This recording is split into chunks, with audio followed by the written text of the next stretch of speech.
The purpose of this vlog is to observe and understand how continuum of care concepts are carried out by Apex Harmony and to apply this information to gerontology because it serves patients and formal and informal caregivers.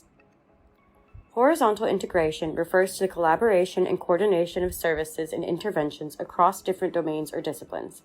Vertical integration refers to the coordination and integration of services and care across different levels of care within the field. The importance of this integration is that together they ensure a comprehensive, collaborative, and seamless approach, optimizing resources and providing patient-centered care across diverse disciplines and stages of the care continuum. Why is this integration important to study? So there are real-life examples. For instance, an example of horizontal integration would be how Facebook merged with Instagram, and an example of vertical integration would be McDonald's taking over various meat farms. Regarding the measurement of vertical integration, this could be an observation of suppliers owned by the company, and in terms of a measurement of horizontal integration, this could be an observation of acquisition mergers with potential competitors. Investigating and observing horizontal and vertical integration is important as it allows service providers to improve the functional system process, reduce costs, and increase quality. Apex Harmony is a nursing home for individuals with dementia since 1999. The lodge is described as a home away from home and provides a resort-life experience for residents at all stages of dementia. It aims to empower lives impacted by dementia and emphasises that it is a phase of life to celebrate. It's centred around the promotion of well-being and there's a variety of activities for residents daily. It integrates residents with the community and supports caregivers in mastering the caregiving role by challenging the idea of caregiver burden.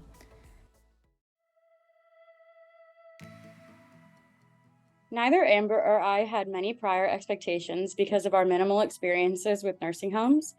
Yeah, I agree. I didn't have a clear picture of what to expect. I understood that it was quite a busy place because it was always at 97% capacity, so I was thinking that might mean it would be hard to see a direct kind of example of vertical or horizontal integration on the visit.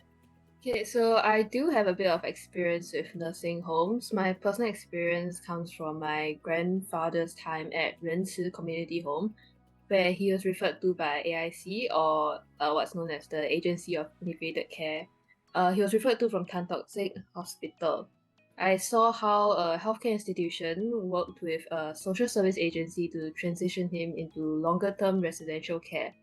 And this transition into a different form of care was relatively smooth, as the social worker settled a lot of the move, and this seemed to be like standard procedure they had done like many other times for other patients as well.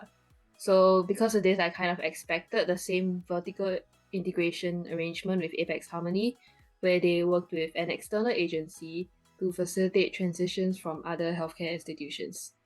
I have a similar experience. So personally, I've also seen my grandpa move from Renci General Hospital to this residential care called Orange Valley. I'm actually not sure of the process of how he was transitioned between the hospital and the residential care center itself. So I have no thoughts about that. However, initially when I looked at Apex Harmony Lodge, I did think that there will be more horizontal integration, as I expected there to be some share of resources between maybe other residential care homes. On the other hand, contrary to what Natasha mentioned, I expected very little vertical integration because firstly it's a private entity and the funding also comes from the resident themselves. However, the visit did prove me wrong, in that Joe actually mentioned that a lot of the work they work very closely with Changi General Hospital, school, and AIC, similar to Natasha's case. So there seems to be quite a bit of vertical integration. And lastly, it also does seem like the government taps into private organizations to sort of supplement the care system in Singapore as well. So now that we've been to Apex Harmony, so what is this like contrast like, or what's your experience now after having visited Apex Harmony Lodge?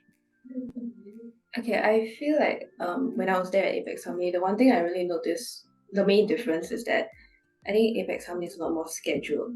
So it seems like they structure a lot more activities, a lot more of the day-to-day schedule of the residents who are living there, and they have a lot more amenities, which I think aligns with my expectations, considering Apex Harmony seems more expensive than 仁慈. And I think both turned out to be quite similar in the sense that you need a recommendation from AIC, so the Agency for Integrated Care, to get into the place. So I think that's probably the main reason why there's a lot of similarities. Yeah. So I think I do have a similar view as you as well, in the sense that when I was there, it was really very structured. However, there was also a lot of activities where the elderly got to roam around freely. They were given sort of opportunities to interact with other people as well on their own time, and so it was sort of more like a community. Okay, I think we are running out of time today, so we will have to end this podcast here today. So thank you guys for sitting in, having a chat, and listening.